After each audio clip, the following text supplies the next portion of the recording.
It's a beautiful sunny day, so I'm going to hide in this cave of this windowless van. First I'm going to clean it up a little bit, and then we're going to figure out this fuel pressure problem that we've got. So let's get started applying the sunblock. Cue the music.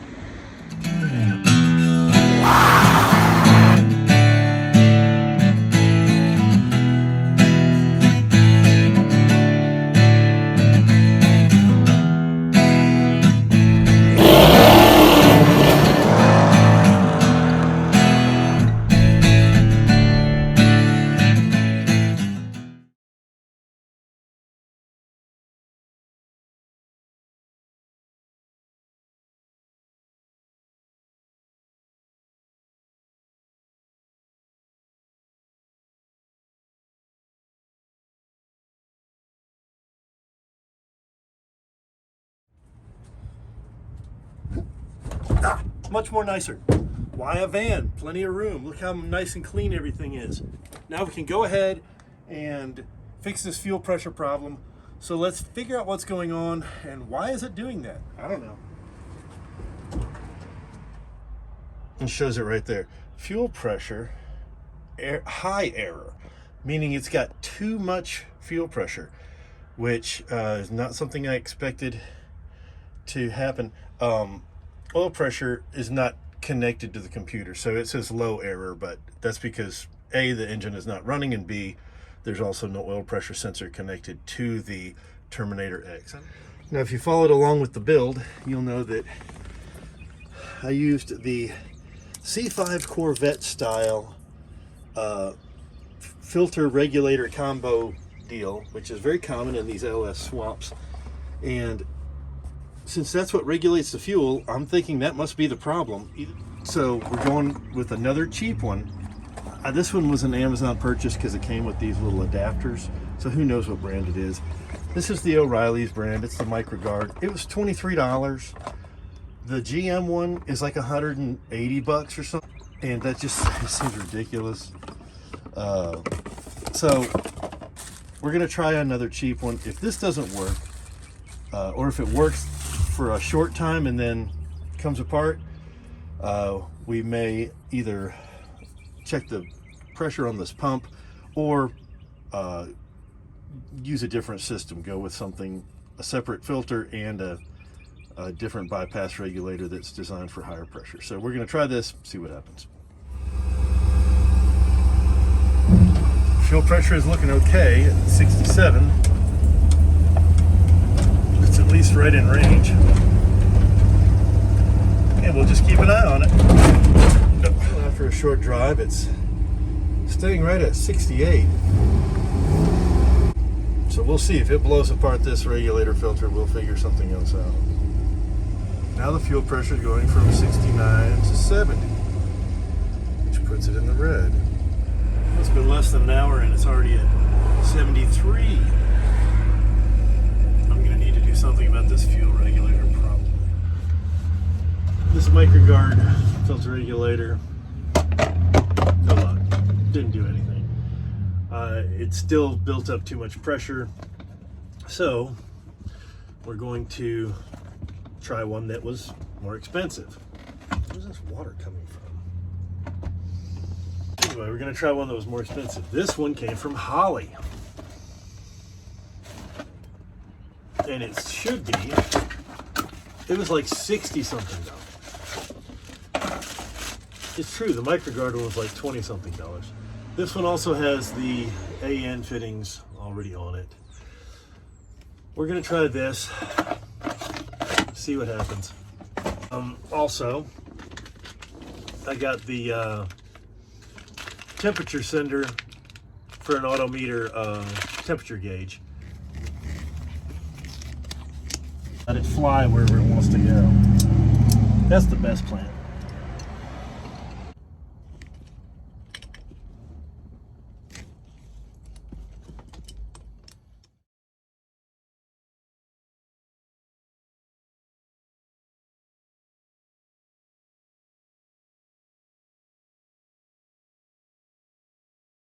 Okay, now although I have in fact checked it a few times probably, I'm gonna make sure that this is our feed line, because what if the hoses were connected incorrectly? It's possible. We're going to just double check that that is our fuel pump supply and that the other one is the return. Let's just, yep, oh yeah, that's everywhere. Yep, that got everywhere. All right. Whoo! Oh, that's refreshing. That is just nice. Yep, that's the supply line. Okay, we're gonna follow the directions. This says feed from pump on this shorter one up here. Return to tank on the next one, and feed to engine on this one here. So that's how we're gonna connect it. And it'll be just, this will only take a couple of minutes. Okay, well, I thought I time-lapsed all the installation, but I think I forgot to press the thing, but that's all right. Let's have a look. First, let's check for leaks. Oh, okay, so far we're good on no leaks anywhere. All right, here's our fuel pressure. Right now it's at 8. Let's turn it off and turn it back on and see what we get.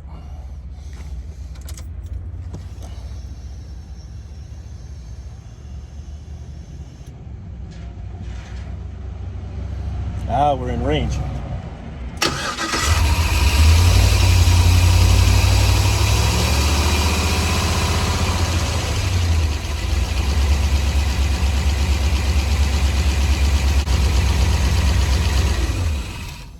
Well, maybe we have to change to a lower pressure fuel pump, I guess. I don't know. It just fluctuates more than I want. So we're gonna see what we can do here. And you may be thinking, hey, Grasshopper, why do you keep monkeying around with this fuel pressure regulator if it runs okay? Well, it does run okay, but I want it to be as correct as I can make it be. So we're gonna see what we can do, you know.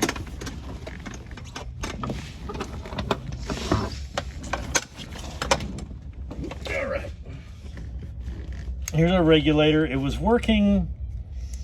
This is the one from Holly, but I'm just not satisfied with it.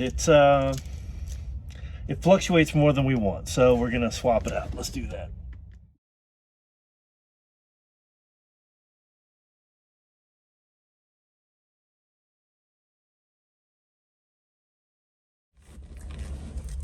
Take 22. Before we get carried away making any sort of bracketry to mount this thing, we need to orient it the way we want it, which is going to be the adjuster facing upwards. We're not going to use the gauge. We seem to have enough space here. This has enough flexibility to thread in anywhere along here. This is the hole we're going to use to mount, hopefully. There's going to be a filter on this side. We need to make sure we have room for that and don't run into any sort of kinks there. And the return line needs to be able to mount underneath, and I think we have plenty of room there that way too. And it can go around like that. Should work just fine. So let's make a bracket real quick. Let's figure out a bracket. First, we will go to the bracket storage device. This is a bucket of miscellaneous crap. Collect a piece of a bicycle. I don't know what those things are. This would work if we cut off 90% of one of them. Lumber. Not sure what these were. I don't know. Maybe.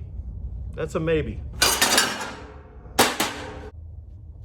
This little simple L bracket should be just fine. Let's go over to the drill press.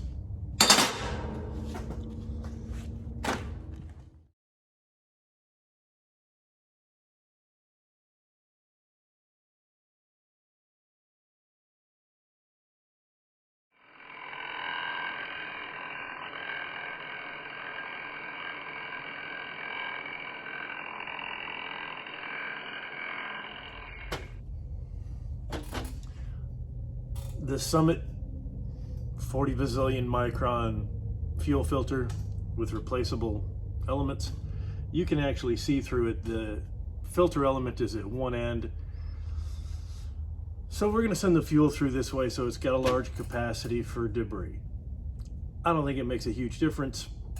Just don't flip it around halfway through using it. This is going to be our debris container here. So this will be fuel in. Ran to the local hot rod shop, which those things seem to be going away. Truthfully, I could have ordered it on Amazon. It might have been here faster than me going up there and getting it.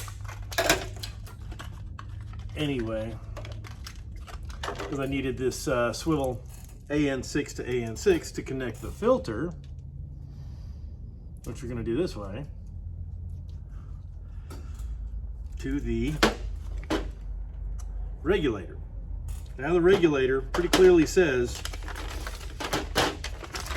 you can put it either direction, in, out, and then as long as the return comes out of the bottom, you're good to go. So we're gonna, hey, I got the right size wrench on the first try. Look at that. One fitting in here. These are O-ring fittings, so you don't have to crank down on them like crazy. They do need to be snug, but you can feel when they're tight, they're tight. They're done.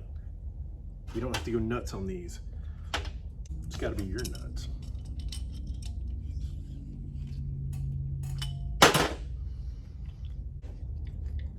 All right, that's all of those in there. Now, our fuel filter is going to go in on this side, but we're going to take this bracket off. And you wonder, why did I bother grinding on this little bracket we made? I'll tell you why. Because the difference between a craftsman and somebody who, you know, isn't one, is rough edges. If it doesn't have rough edges, that means a craftsman put it together.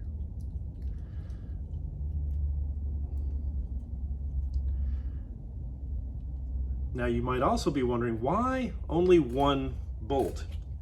And there is a reason behind it. A lot easier to do it that way. But actually, we can adjust it angled this way, and with just one bolt, we can also adjust it angled this way and sort of follow the natural nature of the hoses and not put anything in a big bind. All right, so it was just easier to do it that way. Leave me alone. Let's get this thing on the car, shall we? Well, let's have a look and see how she fits when we line her up. She's gonna go right here. Make sure all our hoses will go where they need to go. Starting with the return hose, that's gonna be fine. The fuel rail hose, that's gonna fit perfect. And our supply, which we've made very sure we know which one that is. And see, this way, with the one bolt, I can turn this back and forth like that. And yeah, like I said, it's also a little easier. So we'll get everything started, snug everything down, make sure there's not a ton of pressure right here where this thing could crack. But I think we're gonna be in pretty good shape here. I'm not gonna bore you with the whole tightening sequence.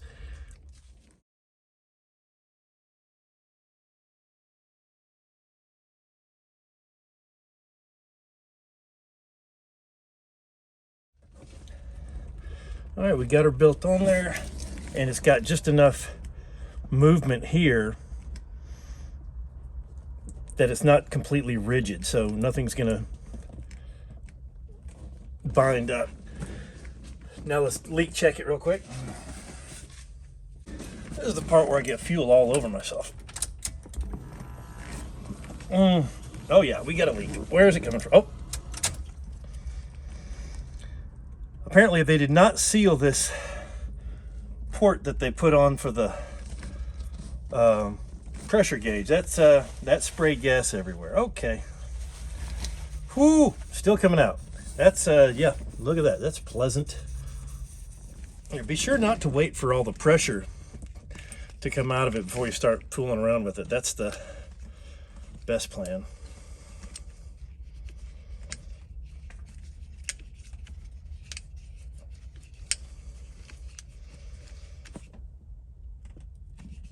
go. I like this thread tape. It's got a monster on it. Look at that. Now then, if you're going to put thread tape on a fitting,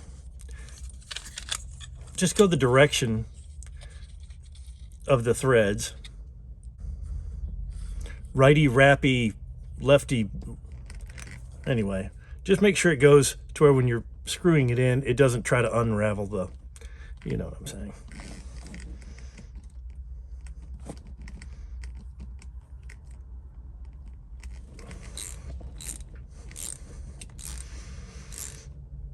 Okay, leak check number 2.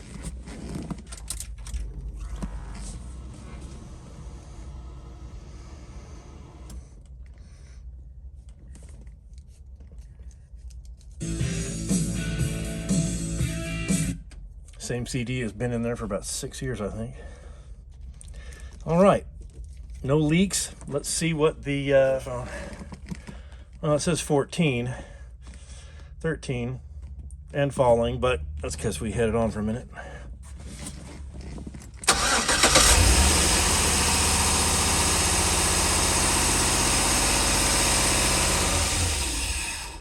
Seems pretty low.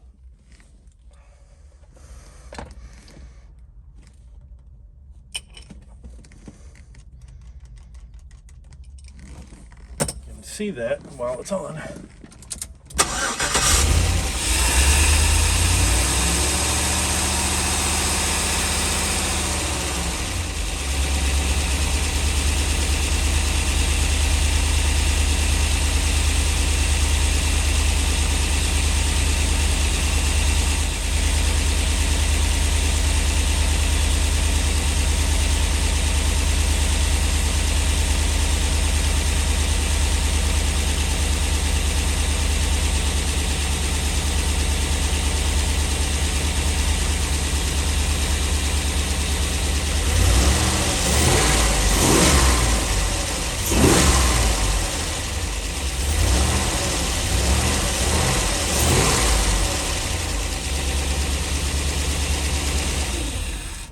That is more like it. That's and this was from Summit. It wasn't very expensive. Am I turning that while I'm trying to turn that? Make sure we lock that in place right at where it is, and then we'll test it out again. Just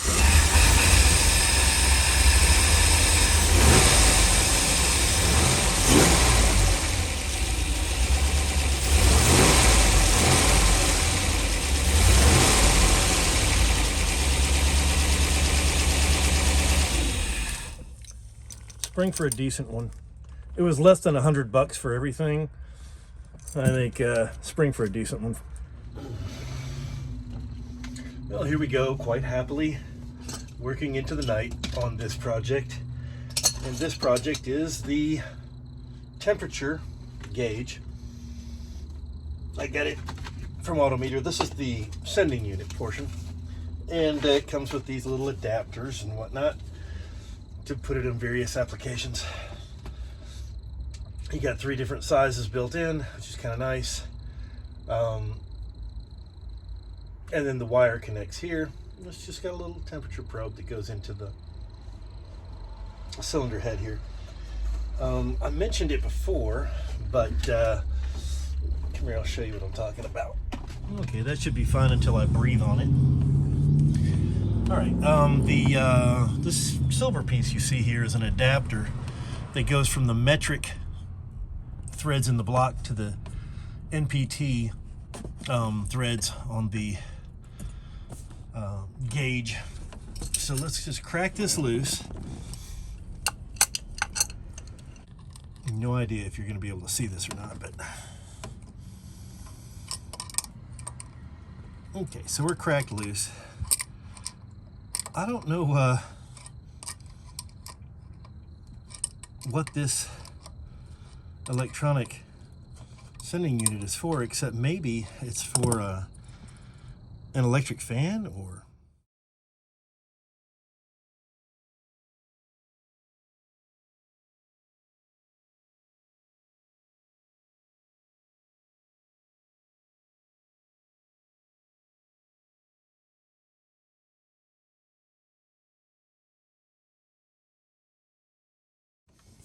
See, that didn't take long at all. Now we have a temperature sensor wire connected. That does it for another episode. What have we learned? Sometimes it's okay to cheap out, and sometimes you got to get the right stuff. This fuel pressure regulator does exactly what I was hoping it would do. We're going to road test it, but first, next episode, we're going to put better than Walmart fog lights on it. We're going to clean up a few things, fix a few things, maybe clean one of these wheels off. I think they're red. Yeah, they might be red under all that crap. Anyway, thank you again for watching. We'll see you next time.